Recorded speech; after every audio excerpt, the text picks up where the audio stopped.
Salut tout le monde, j'espère que vous allez bien. On se retrouve ce soir pour la suite des tirages au sort des barrages de la Ligue des Champions, de l'Europa League Conférence et de l'Europa League avec certains chocs, on vous dit tout de suite, et on vous donne certaines explications par rapport au tirage. On commence par la Ligue des Champions.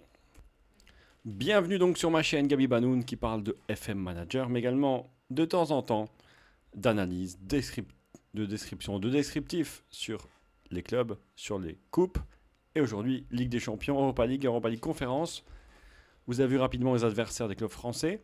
On en reparle ici en Ligue des Champions. Ce sera soit Braga, soit Topola. Et au niveau des autres clubs, ça annonce de sacrés chocs. Les Rangers sous le Servette, je pense que ça va être les Rangers qui devraient jouer Eindhoven. Bien sûr, je parle au niveau des probabilités. Et avec notamment Antwerp, le champion de Belgique, qui devrait jouer Zagreb. Ça va être aussi costaud. Et Galatasaray qui devrait sortir du piège. D'abord slovène, puis norvégien et île Féroé. La surprise, c'est le troisième, c'est ici. Le champion polonais va-t-il réussir à passer? Mais en face, il y aura Copenhague, il y aura le Sparta de Prague. Pour information, si l'OM passe, ils seront dans le chapeau 4. Sauf si Copenhague, Zagreb et Young Boys de Berne se font éliminer. Ça va pas être facile, mais tout est possible encore. Sinon, ça sera le chapeau numéro 4. On en parlera dans quelques semaines. Marseille d'abord, Panathinaikos et le Sporting Braga ou Topola. Il y a une autre vidéo qui est sortie cet après-midi pour parler un peu d'adversaires Braga ou Topola. N'hésitez pas à aller faire un petit tour. Le petit tour, on va le faire au niveau Europa League. On vous rappelle que Toulouse et Rennes sont qualifiés directement avec les derniers tours. Je vous rappelle cette semaine aussi, il y aura des sacrés matchs, notamment au troisième tour, Olympiakos contre Genk, Slavia de Prague contre Dnipro, et aussi un Sheriff Tiraspol contre Bate Borisov. Les barrages, alors attention aux barrages, car je vais prendre l'exemple de Galatasaray, c'est le perdant du match qui arrive ici, donc il faudra faire attention. Un choc, pourquoi pas, 100% ukrainien, c'est assez rare, mais ça arrive maintenant, 100% ukrainien. Le vainqueur, ou plutôt le perdant, dans le vainqueur de Genk Olympiakos contre un club croate. Croate ou serbe? Désolé, je confonds toujours, mais c'est bien un club serbe. L'Ajax, ça devrait passer. Les autres aussi. Galatasaray, s'il perd, jouera contre Karabakh, un voisin au Helsinki. Et pareil, les deux perdants, on parlait tout à l'heure, Copenhague-Prague contre le perdant de Zagreb, AEK Athènes. C'est aussi un sacré choc. Et champion de polonais, pourquoi pas, qui pourrait jouer contre un des perdants également de l'autre match. Match assez ouvert. A noter aussi que Saint-Gilloise jouera contre Lugano. Des matchs assez ouverts. En Europa League Conférence, c'est des matchs aussi ouverts. Mais il y a des chocs. On y va tout de suite.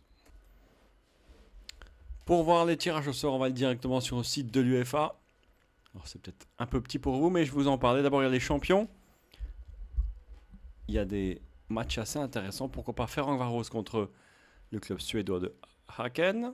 Le dernier club luxembourgeois qui pourrait passer, qui jouera contre un club de Bosnie ou d'Islande. Bien sûr, je rappelle, ça peut être les perdants ou les gagnants, ça dépend des matchs. Et Ludogorets contre le Partizani en Albanie. Aux champions, ça va aller. Par contre, en autre, il faudra faire attention à certains chocs. À noter que Francfort rentre en route, il n'y a pas de souci. Aston Villa ira jouer un cousin. Je parle des Écossais de Hibernian. Lille, on a vu cet après-midi qu'il jouerait contre Rijeka. Match aller à Lille. Midtjylland, peut-être contre le Legia Varsovie. Ça peut être aussi un choc. Et le match perdant Olympiakos Genk contre Adana en Turquie ou Osijek en Croatie. Et là, je pense que les deux prochains matchs, ce sont des chocs. Soit Fenerbahçe ou Maribor contre Twente. On connaît Fenerbahçe qui sont assez intéressants à domicile contre Twente. Ça pourrait être également un tournant si Twente se faisait éliminer par rapport au club français. Donc je dis ça, un petit choc. Le choc aussi entre Salonique et Kiev. Le vainqueur devrait jouer Beşiktaş. Kiev, bien sûr, ne jouera pas en Ukraine. Mais bon, vous savez que supporters ukrainiens contre supporters turcs, ça peut être également des chocs intéressants. Et d'autres chocs pour les clubs français. Un club normalement portugais contre un club néerlandais. AZ Alkmaar contre Aroucha, un club portugais. Ça peut être une chance, notamment, d'éliminer, pourquoi pas, au niveau des Français, un club néerlandais. Et dans la suite, on note aussi la Fiorentina contre un club soit hongrois, soit autrichien. Et en dessous, regardez bien l'avant-dernier, Bruges, qui pourrait tomber contre Osasuna en Espagne. Osasuna qui a remplacé un autre club. Osasuna-Bruges, c'est aussi un match assez intéressant. En tout cas, deux beaux chocs en Europa League Conférence. On va juste avoir une petite projection de ce qui peut se passer au niveau des groupes. On a quelques minutes. Ligue des Champions, Europa League Conférence. Une petite projection. Au niveau de la Ligue des Champions, donc bien sûr, si Marseille s'impose, ils auront le numéro en coefficient 33. Ils seront dans le dernier chapeau. Paris dans le chapeau 1. Et en regardant l'adversaire plus facile, entre guillemets, du chapeau 1, c'est les Néerlandais de Feyenoord. Benfica aussi est là. Chapeau 1, il y a toujours Napoli. Attention, au chapeau 2, il est aussi costaud. Vous avez les Real Manchester, l'Inter, Dortmund, l'Atlético Madrid, Leipzig, etc.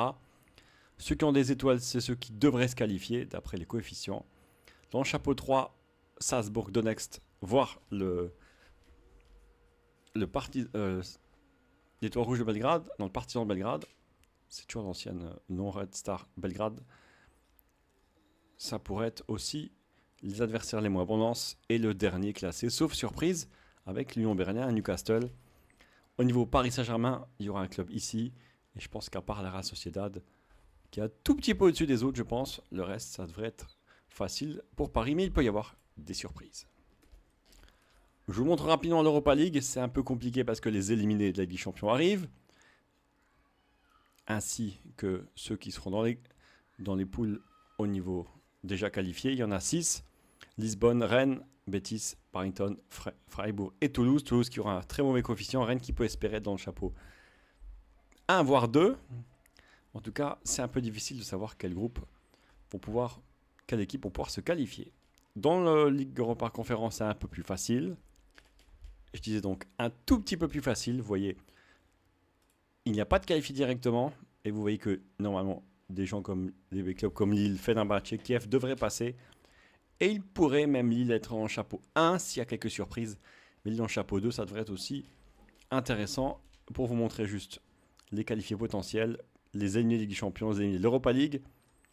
Ça fait aussi des choses costauds. Et vous voyez que Francfort, Bruges, s'il passe à AZ Alkmaar et Ghent, la Gantoise devrait être dans le chapeau 1. Lille peut espérer être dans le chapeau 2. Ça dépend voire en chapeau 1, ça dépend des tirages au sort, ça dépend des éliminés, de tout cela. Voilà, merci de m'avoir suivi. Un petit résumé des barrages. Dites-moi ce que vous avez pensé, justement, comme j'ai dit cet après-midi, des tirages de clubs français, Sporting Braga ou Topola, d'à côté, en face Rijeka ou Avnar. Lequel préférez-vous? Est-ce que deux clubs vont se qualifier? Tout ça, c'est dans les coms. Allez, n'hésitez pas en même temps à vous abonner, à liker, à partager. Vous connaissez la musique. Et la musique Ligue Champions, on l'entendra dans quelques semaines. Allez, je vous souhaite une bonne soirée. À demain pour le Tour de la Ligue 1. Ciao, ciao.